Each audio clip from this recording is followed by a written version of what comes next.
Hello ஃபீஃபர்ஸ், நாங்களுடைய Lakshmi. நீங்கள் பார்த்துருக்கிறது 0 Lakshmi. Back to back நமக்கு shock தான் இருக்க போகுது. இதில் நமக்கு தெரிஞ்ச விஷயந்தான். ஸோ இந்த இடத்துல விஜய் தான் கூப்பிட்டா காவேரி வந்துடுவா அப்படின்னு தாத்தா கிட்ட சொல்லிட்டு போகிறாங்க. அது நடக்குமா அப்படிங்கிற ஒரு கொஸ்டின் மார்க்கோட தான் தாத்தாவும் இருக்காங்க. ஸோ இந்த இடத்துல காவேரியோட வீட்டு வாசலுக்கு விஜய் வராங்க. குமரன் எதுக்கு இங்கே வர அப்படிங்கிற மாதிரி கேட்கும்போது, இல்லை நான் காவேரி கிட்ட பேசணும் அப்படிங்கிறாங்க. அம்மா உடனே வந்துட்டு சொல்கிறாங்க, இனிமேல் அவங்ககிட்ட பேசுறதுக்கு என்ன இருக்குது அப்படிங்கிற மாதிரி. அதுலேயும் அம்மா சொன்னது, காவேரி பண்ணுற விஷயத்துக்கு அம்மா ஒரு விஷயம் சொல்லி இது பணத்துக்காக அப்படிங்கிற ஒரு வார்த்தை சொன்னாங்களே. இப்போ அவங்களே அதை சொன்னது எனக்கு கொஞ்சம் கஷ்டமாக இருந்தது. என்னென்னா, நீ கொடுத்த காசுக்கு ஒரு வருஷம் நடிச்சு கொடுத்துட்டு வந்துட்டால விட்டுரு அப்படின்ட்டு. அதாவது அந்த கோபத்தோட வெளிப்பாடில் வார்த்தைகள் அப்படி கொட்டிட்டாங்க அப்படிங்கிறதான். ஸோ கான்ட்ராக்ட் ஒன்று தான் நான் பண்ண தப்பு அப்படின்ட்டு விஜய் சொல்வார். விஜய் உண்மையாலுமே இந்த இடத்துல நான் கான்ட்ராக்ட் மேரேஜ் பண்ணது மட்டும்தான் தப்பு, ஆனால் என் மனசில் காவேரி இருக்கா அப்படிங்கிற விஷயம்லாம் நல்லாவே சொல்லிட்டாரு. இது தயவு செஞ்சு புரிஞ்சுக்கங்கிற மாதிரி அது காவேரியுமே அங்கே உள்ளேருந்து கேட்டுட்டு தான் இருக்காங்க.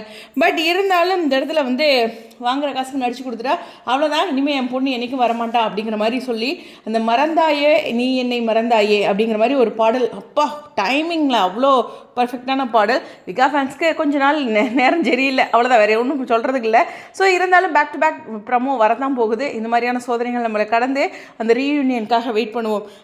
நம்மளுடைய டேரக்டரும் ஹீரோவும் லைவில் வந்தாங்களே, ஒரு சீரியல் ட்ராக்னா அப் அண்ட் டவுன் இருக்க தான் செய்யும். புரிதலுக்கு ஸ்டேடியம்.